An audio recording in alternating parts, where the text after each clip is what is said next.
Welcome to the Salmon Runs YouTube. Enjoy the video. You have the image ready, so begin now.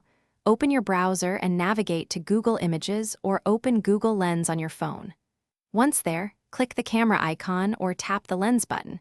This is the entry point for visual search. Drag your photo into the search box, paste its URL, or select Upload and choose the file. Doing this sends the image to Google so it can find visually similar pictures, possible sources, and related pages.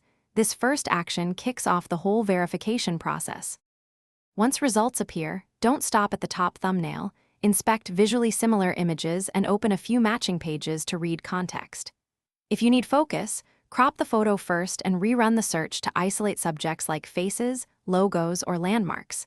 Make sure to add keywords, names, locations, or dates to narrow hits and use the Tools menu to filter by time or site domain.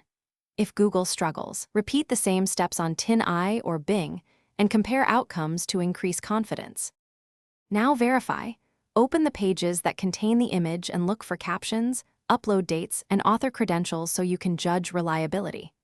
Once done, save the page URLs and a screenshot as evidence and check metadata if available to confirm timestamps. If results seem inconsistent, compare findings across engines to spot the best source. If you get no useful matches, try a higher resolution copy, strip metadata, change format, or crop differently. These tweaks often reveal matches that the first attempt missed. Thanks for watching. Consider subscribing if we helped you.